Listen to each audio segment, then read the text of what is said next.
Hello students, I am Shivang Pandey. I hope you all are good and safe. Congratulations as you all are promoted to class 8. As I discussed in my earlier video, to download the NCRT app, I hope you all downloaded it. If anyone new in the group want to download it, I am sharing the link again. So download it now. And now let's start. The chapter we gonna take up is chapter 16, that is light. शुरुआत करते हैं हम लोग light से। आप कुछ चीज़ें तो आपको खुद से सोचनी है कि लाइट का हमारे जीवन में क्या महत्व है या उसके क्या यूजेस हैं। जैसे लाइट का हमारे लाइफ में बहुत ही इम्पोर्टेंट रोल है। आपकी कोई भी एक्टिविटी है, कोई भी एक्टिविटी आप करते हैं, आप एज्यूम करके देखिए कि आपकी कोई भी ऐसी एक्टिविटी है जो बिना लाइट के संभव है। ऐसा हो ही नहीं सकता है कि आपकी कोई भी एक्टिविटी हो जो बिना लाइट के हो पाए। ठीक, ये तो डायरेक्टली बात हो गई। उसके बाद इनडायरेक्टली आप बात करें तो इनडायरेक्टली भी लाइट हमें पूरी तरीके से अफेक्ट करती है, हमको ही नहीं हमारे हेल्थ को भी। अब अगर बात हेल्थ की आती है तो हेल्थ को कैसे अफेक्ट करती है वो मैं आपको बताता हूँ। हम लोगों को जीवित रहने के लिए क्या चाहिए? फूड चाहिए। एनर्जी गेन करने के लिए क्या चाहिए? फूड चाहिए। दोनों ही चीज़ों के लिए हमें फूड चाहिए। अब ये जो फूड हमें मिलता है कहाँ से मिलता है? प्लांट से मिलता है। जैसे आप कह सकते हैं कि फूड हमें we get our food from plant and animals, लेकिन हमारे लिए बेसिक सोर्स क्या है फूड का? तो हमारे लिए फूड का बेसिक सोर्स प्लांट ही है। और आपने अभी 7th क्लास में मैंने पढ़ाया था, शायद पहले ही चैप्टर में था, फोटोसिंथेसिस, कि प्लांट जो अपना फूड बनाते हैं किसकी मदद से बनाते हैं? तो with the help of sunlight बनाते हैं। Plant make their food in presence of water, sunlight, यही सब तो हमने पढ़ा था। तो अब सनलाइट मतलब क्या? फॉर्म ऑफ लाइट ही तो है। अगर सन नहीं होगा तो दिन में आपको रोशनी मिलेगी नहीं। वो एक बात हो गई कि हो सकता है आपके दिमाग में आ रहा हो कि अगर सन नहीं है, रात में भी तो हम आखिर जीवित रहते हैं, लाइट जला लेते हैं। ठीक है, आप जीवित रहते हैं, लेकिन आप प्लांट से फूड कैसे ले पाएंगे? तो ये तो यहाँ की बात हो गई। दूसरी चीज़ फिर आप इसमें आप ये देख लीजिए कि इस चैप्टर में जो ये आपका लाइट चैप्टर मैंने 16 वाला शुरू किया है, कौन कौन सी चीज़ें आपको पढ़नी है। देखिए, इंट्रोडक्शन मैं करा रहा हूँ अभी। लाज ऑफ रिफ्लेक्शन का नाम आपने क्लास 6 में सुना है। Image form by plane mirror भी हमें याद है, मैंने आपको 6th में ही लाइट के चैप्टर में प्लेन मिरर पढ़ाया था। फिर regular reflection, diffuse reflection, multiple images, kaleidoscope, sunlight, human eye, braille system for visually challenge people, वही जो ब्रेन लिपि वगैरह होती है। इन सब चीज़ों के बारे में हमें पढ़ना है। ठीक, शुरुआत करते हैं सबसे पहले हम लोग लाइट से कि लाइट है क्या। तो लाइट क्या है? Light is a form of energy that enable us to see around us. Light एक फॉर्म ऑफ एनर्जी ही है। फॉर्म ऑफ एनर्जी देखो कैसे है। आप लोग ने सोलर लाइट का नाम सुना होगा, या आप में से बहुत ऐसे होंगे जिनके घर में सोलर लाइट होगी। अब आप ज़रा ये सोचिए कि ये जो सोलर लाइट होती है ये कैसे वर्क करती है, किस प्रिंसिपल पर वर्क करती है। तो आपको ध्यान आएगा कि सोलर लाइट में जो हमें लाइट मतलब ये इलेक्ट्रिसिटी मिलती है, तो सोलर एनर्जी को हम लोग इलेक्ट्रिकल एनर्जी में ही कन्वर्ट करते हैं। तो लाइट क्या है? Light is a form of energy that enable us to see around us. उसके अलावा लाइट ही ऐसी चीज़ है जिसके वजह से हम किसी चीज़ को देख पाते हैं। देखने के लिए आँख ही पर्याप्त नहीं है, अगर लाइट नहीं है तो आँख भी हमारी बेकार ही है। फिर दूसरी चीज़ क्या है? We can say that it is an electromagnetic wave. It is an electromagnetic wave that can travel through medium as well as through vacuum. अब ये electromagnetic wave है, तो अब electromagnetic wave शायद आपने पहली बार सुना हो। ये क्या होता है? तो electromagnetic wave मतलब कि ऐसी चीज़ जो मीडियम से वैक्यूम से कहीं भी ट्रैवल कर ले उसे कहा जाता है electromagnetic wave। अब दिमाग में आया होगा कि सर ये मीडियम क्या होता है, ये वैक्यूम किस चीज़ का नाम है, तो वो भी मैं बताता हूँ आपको। मीडियम का मतलब कोई भी चीज़, जैसे एयर ले लो, ग्लास ले लो, कोई भी सब्सटेंस है वो मीडियम की तरह से ही हमारे लिए बिहेव करता है। और दूसरी चीज़ की वैक्यूम का मतलब क्या हो गया? तो जहाँ पर एयर प्रेजेंट नहीं है हम उसे कहते हैं वैक्यूम। ठीक, इतनी चीज़ तो आप क्लियर हैं। इसके अलावा याद रखना, वो हमने लास्ट टाइम पढ़ा था, स्पीड ऑफ लाइट कितनी होती है? अपने दिमाग में सोच लो, अभी आगे उस पर भी आते हैं कि स्पीड ऑफ लाइट कितनी होती है। ठीक, नेक्स्ट है कि हमारे जो ऑब्जेक्ट होते हैं वो 2 टाइप्स के होते हैं। मतलब ये लाइट पढ़ा रहा हूँ तो ये सब चीज़ें आपको बतानी पड़ेंगी। इसके अलावा ये देखो जो मैंने शुरुआत की है इन सब चीज़ों की, इसको तो छोड़ देना, टॉपिक्स टू बी कवर्ड, लेकिन ये लाइट इसकी बाकायदा कॉपी में हेडिंग बना के इसको लिख लेना। फिर ये ल्यूमिनस ऑब्जेक्ट, इसको बताता हूँ, ये भी आप सबको लिखते चलना है। जैसे ल्यूमिनस ऑब्जेक्ट क्या है, हम लोग ने पढ़ा था कि ऑब्जेक्ट हमारे 2 टाइप्स के होते हैं। 2 टाइप्स के कौन कौन से होते हैं, मतलब हम उनको कैटेगराइज किस बेसिस पे करें, जिससे अगर उन्हें अलग अलग करना है हमें तो किस प्रकार से, तो हम कर सकते हैं कि depending on whether they have own light और नॉट, उनके पास अपनी खुद की रोशनी है नहीं। तो ल्यूमिनस ऑब्जेक्ट मतलब क्या, सीधी सी बात, the object which emit their own light is called luminous object. मतलब ऐसे ऑब्जेक्ट जिनके पास खुद की रोशनी हो उन्हें हम क्या कहते हैं, ल्यूमिनस ऑब्जेक्ट। जैसे सबसे अच्छा एग्जांपल सन। दूसरा, the object which does not have their own light is called non luminous object. ऐसे ऑब्जेक्ट जिनके पास अपनी खुद की रोशनी नहीं होती उन्हें हम क्या कहते हैं, नॉन ल्यूमिनस ऑब्जेक्ट।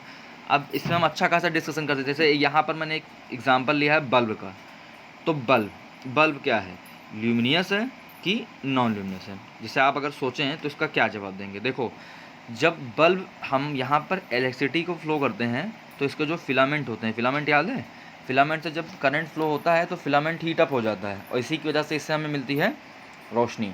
तो ये हमारा ल्यूमिनस ऑब्जेक्ट हो गया। नीचे देखो टेबल वगैरह रखी है, तो इसे क्या कहोगे, ये ल्यूमिनस है कि नॉन ल्यूमिनस है।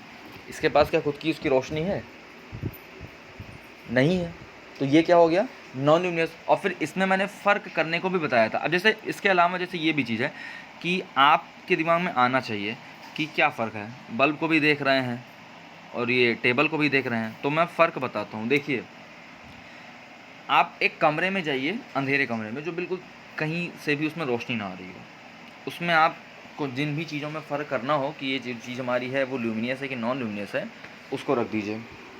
रखने के बाद अगर वहाँ पर रोशनी हो जाती है तो वो चीज़ आपकी क्या है, ल्यूमिनियस है।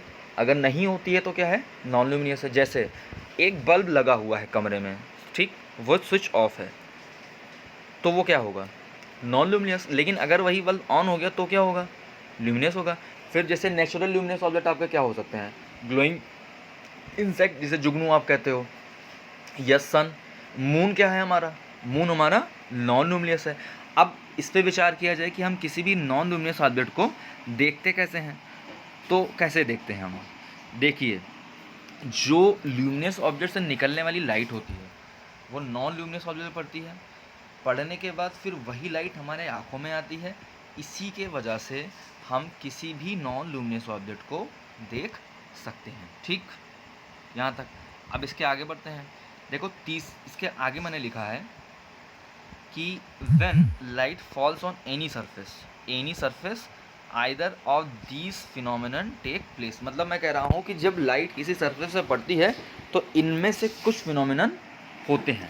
जो भी फिनोमिनन, जैसे लाइट किसी भी सरफेस पर पड़ती है तो जो भी फिनोमिनन होते हैं मैं उनके बारे में बता रहा हूँ आपको, और फिर आगे इसी में हम बढ़ेंगे तो हमारे काम लायक चीज़ें हैं जो हमारे सिलेबस में वो भी मिलेंगी। सबसे पहले जैसे आप ये मान लें कि एक रे ऑफ लाइट है, ठीक, वो यहाँ पर आके ऐसे पड़ी, पढ़ने के बाद जैसे सबसे पहले चलो यहाँ पे ये मैं बता दूँ, जो येलो है क्या, हमने मान लिया कि ये एक सरफेस है, इसका हमने नाम रख दिया ABC और D, ठीक है।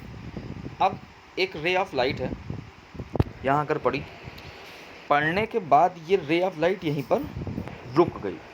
रुकने का मतलब कि इसी सरफेस में वो एब्जॉर्ब हो गई। तो इस फिनोमिनन को हम क्या कहेंगे, इसको हम कहेंगे एब्जॉर्प्शन। पहली चीज़ आपको याद रखनी है, इसमें मैं लिख नहीं पाऊँगा, कॉपी में अपने आप लोग लिख लीजिएगा इस फिगर के बाद, कि इस तरह के फिनोमिनन को क्या कहेंगे, light falling on a surface may get absorbed is known as absorption. अगर लाइट किसी सरफेस पे पड़ रही है और वहीं पर एब्जॉर्ब हो जा रही है तो उसको हम क्या बोलते हैं, एब्जॉर्प्शन। अब थोड़ा सा ध्यान करो, सबसे अच्छा कलर कौन सा होता है किसी भी लाइट को एब्जॉर्ब करने के लिए, ब्लैक कलर होता है। गर्मियों में आप ज़्यादा, हम मतलब मैक्सिमम ऐसा क्यों होता है कि आप लाइट कलर के कपड़े पहनते हैं, डार्क के क्यों नहीं पहनते हैं। डार्क जैसे ब्लैक कलर वगैरह हैं वो बहुत ही ज़्यादा लाइट को एब्जॉर्ब करते हैं, इसी वजह से आपको फिर गर्मी लगती है। ये तो पहली बात हो गई कि अगर हमारे मतलब जो हमने सरफेस बनाया उस सरफेस पर कोई लाइट पड़े और लाइट पड़ने के बाद वहीं पर एब्जॉर्ब हो जाए। ठीक। सेकंड सेकंड है हमने आपकी दूसरा लिया कि light on falling on surface में पास थ्रू द सरफेस। आपकी जब सरफेस पे लाइट पड़ रही है तो उससे पास हो जा रही है। ठीक। यही जैसे ये वाला सरफेस हमने लिया है, नाम इसका ए बी, ये थोड़ा गलत हो गया है, इसको बी मानेंगे, इस वाले को ABCD हमने लिया। अब कि ये लाइट हमारी पड़ी और पड़ने के बाद ऐसे ये पास हो गई। ठीक। ये हमारी जो रे है पड़ी और पड़ने के बाद ये पास हो गई। दूसरा तरह के तरीका हुआ यहाँ पर। ठीक। तो अब अगर हुआ है कोई फिनोमेना हुआ है तो उसका नाम होगा। तो इस फिनोमेना को हम नाम क्या देते हैं, क्या कहेंगे, आप लोग सोचिए और बताइए। जैसे यहाँ पर लाइट हुई ट्रांसमिट। ठीक। अब देखिए इधर मैंने 2 एग्जांपल लिए हैं आपके बगल में, उन 2 एग्जांपल को थोड़ा सा मैं बड़ा करके दिखाता हूँ। एक वेट, देखिए ये एक हमने लिया है क्लियर ग्लास और एक लिया है टिंटेड ग्लास। ठीक। जो क्लियर ग्लास है जब वहाँ पर लाइट पास होगी तो देखो यहाँ पर मैंने लिखा है 100% ये, और ये लिखा है 80%। ठीक। मतलब लगभग जितनी लाइट है वो पास हो जाती है। टिंटेड ग्लास है तो 100% हो तो 40% ही पास हो रही है। ये मैं आपको इसलिए बता रहा हूँ कि ट्रांसमिट हो रही है लाइट। ठीक। 100% हो 40% हो इससे मतलब नहीं है। लाइट अगर ट्रांसमिट हो रही है तो उसे माना जाएगा। अब ऐसा सरफेस जिससे 100% लाइट पास हो जाए उस सरफेस को क्या कहेंगे, तो उस सरफेस को आप क्या बोलेंगे, ट्रांसपेरेंट सब्सटेंस। ये आप याद कर लो, लाइट पढ़ते वक्त शेडो वाला हम लोगों ने जब पढ़ा था तो उसमें ऑब्जेक्ट पढ़े थे, ओपेक ऑब्जेक्ट, ट्रांसपेरेंट ऑब्जेक्ट और एक शायद ट्रांसलूसेंट था। ठीक। आगे बढ़ते हैं। तीसरा और सबसे इम्पॉर्टेंट जो हमें पढ़ना है, लाइट ऑन फॉलिंग में बाउंस बैक। अब की सबसे अलग है। हमने आपसे पहली कंडीशन कही, पहली कंडीशन ये कही है, देखो सरफेस ऑन बाउंस बैक की याद रखना, काम पड़ेगा। हमने पहली कंडीशन आपसे ये कही कि हमने सरफेस लिया था ABCD, इसको भी येलो वाले को ABCD ही मानना। सरफेस लिया ABCD और लेने के बाद फिर हमने कहा कि लाइट पड़ी, पड़ने के बाद एब्जॉर्ब हो गई तो उसको हमने नाम दे दिया एब्जॉर्प्शन। दूसरी बार हमने कहा लाइट पड़ी और पड़ने के बाद उस सरफेस में से पास हो गई, ट्रांसमिट हो गई। ठीक। ट्रांसमिशन हो गया सर, उसका जो फिनोमेना था उसका नाम। तीसरा कि अगर लाइट यहाँ पड़े, जैसे ये लाइट हमारी पड़ी और पड़ने के बाद उधर फिर वापस हो जाए तो इसको हम क्या कहें, तो रुकिए एक बार मैं इसको फिर से बना कोशिश करता हूँ बनाने की, शायद बन जाए। जैसे ये हमारी है लाइट पड़ी और पड़ने के बाद उधर ही वापस हो गई, तो ये तो एक नए तरह का फिनोमेना हुआ। इसको हम क्या कहेंगे, तो इस फिनोमेना को हम कहते हैं रिफ्लेक्शन, जिसके बारे में हमें पढ़ना है, जो 6 में आपने पढ़ा भी है। और कई चीज़ें हैं जो आप पढ़ेंगे तो आपको लगेगा कि हाँ पढ़ी हुई है, हमें आसानी से आ रहा है। इस फिनोमेना को हम क्या बोलते हैं, रिफ्लेक्शन बोलते हैं। ठीक। जैसे देखो एक एग्जांपल मैंने यहाँ भी ले लिया है, मिरर। शीशे के सामने खड़े होते हो, हल्का सा भी आपको लगता है कि हमें अपना चेहरा देखना चाहिए, अच्छे लग रहे हैं, बुरे लग रहे हैं, बाल इस तरह कर लिया है, शीशे के सामने तो और कोई खड़े होते होगे। ठीक। तो आप अपने आप को देख पाते हैं, क्यों देख पाते हैं, जस्ट बिकॉज ऑफ रिफ्लेक्शन। ठीक। ये भी मैंने हल्का सा बस आपको बताया है। देखो अब फिर से आपको याद दिलाते रहता हूँ। देखो हमने पढ़ा क्या क्या, हमने पढ़ा था when light falls on any surface either of these phenomena take place.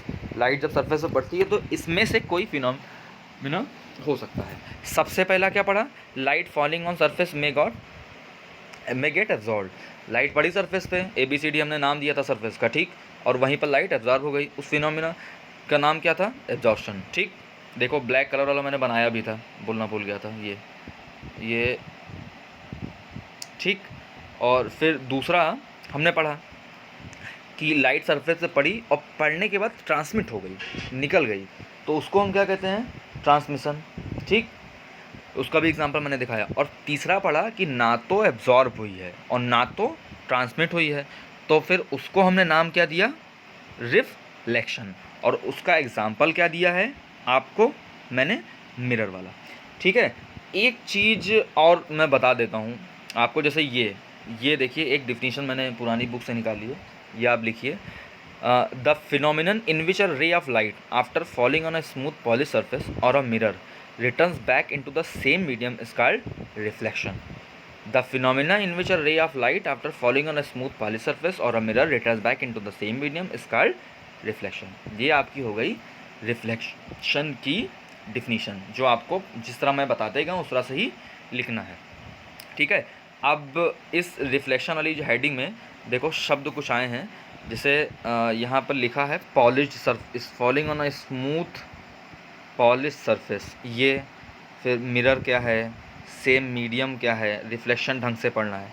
तो इन सब चीज़ों के बारे में मैं नेक्स्ट क्लास में पढ़ाऊँगा आपको, जो नेक्स्ट लेक्चर में दूंगा उसमें इन सब चीज़ों के बारे में रिफ्लेक्शन वगैरह बताऊँगा। एनसीईआरटी का एक एप्लीकेशन मैंने बताया था, तो उम्मीद है कि आप लोग ने डाउनलोड कर लिया होगा। अगर डाउनलोड नहीं किया है तो मैं अभी एक बार फिर से लिंक शेयर कर दे रहा हूँ आपको, उस लिंक पे जाके एनसीईआरटी का एप्लीकेशन डाउनलोड करो।